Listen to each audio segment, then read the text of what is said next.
নমস্কার, কেমন আছেন সবাই? পলাশের রান্নাঘরে আরও একটা সুন্দর রেসিপিতে আপনাদের প্রত্যেককে স্বাগত জানাই। আজকের আপনাদের জন্য একটা স্পেশাল মেনু তৈরি করে নিয়ে এসেছি, যেটা হলো আমাদের চিকেন চাপ, হোম মেড চিকেন চাপ।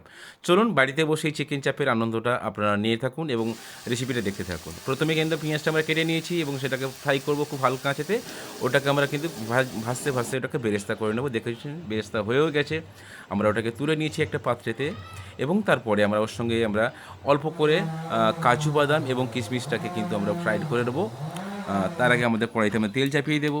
সেই কড়াইতে আমরা অল্প করে, বেশি কিছু দিতে হবে না কিন্তু, ঠিক আছে, খুব কম পরিমাণে দু চারটে আমরা সেখানে দারচিনি দিয়ে দিয়েছি এবং তার সঙ্গে লবঙ্গ আছে এবং অল্প একটু আদা রসুনের পেস্ট কিছু আমরা দিয়ে দেবো। খুব সুন্দর ফ্রাই করবো সেটাকে ধীরে ধীরে ধীরে।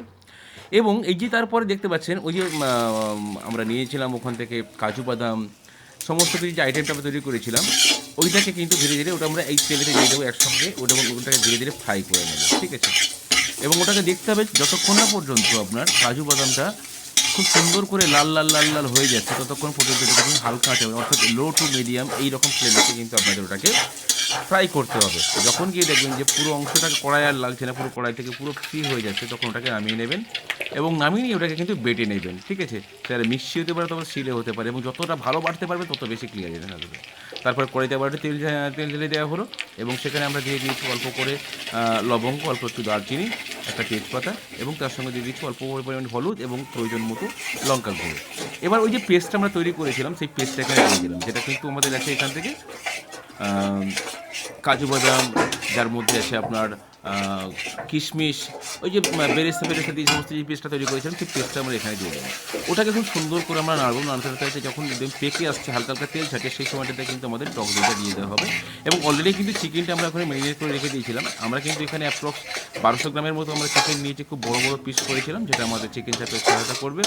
তো সেই জন্য ওখানে 50% আমরা 100 গ্রাম দই ব্যবহার করেছি, 50% ওটাকে ম্যারিনেট করে রেখেছিলাম, আর 50% দইটা কিন্তু এই কারির সঙ্গে দিয়ে দিয়েছি। দেখতে পাচ্ছেন কত অসম সুন্দর একটা কালার তৈরি হয়ে এসছে। যদি আপনাদের বাড়িতে যদি আমাদের ওখান থেকে আপনার কাশ্মীরি লঙ্কা গুঁড়ো থেকে থাকে, তাহলে কালারের জন্য দিয়ে দিতে পারেন। ওটা আমার কাছে অ্যাভেলেবেল ছিল না, তাই আমি দিতে পারিনি। তো নেক্সটে দেখা যাবে। এখন আমরা চিকেনটা দিয়ে দিয়েছি ওখান থেকে। এই চিকেনটাকে কিন্তু কন্টিনিউয়াসলি একবারও কখনো পর্যন্ত কিন্তু মানে হাই ফ্লেম কখনোই করবেন না।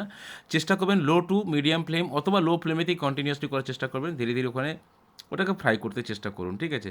যত ভালো ফ্রাই করবেন তত ভালো কিন্তু ওখান থেকে আপনার চিকেনের সুস্বাদুটা মানে তত বেশি বেটার আপনি রেজাল্ট পেয়ে থাকবেন, ঠিক আছে।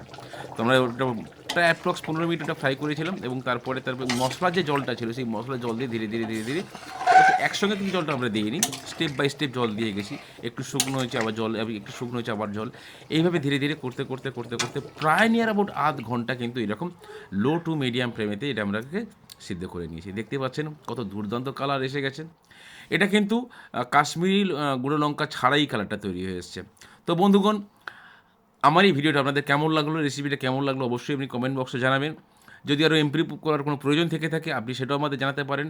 আপনার মতামত আমাদের কাছে একান্ত কাম্য। তো আবার কোনো নতুন ভিডিওতে আপনাদের সঙ্গে দেখা হবে।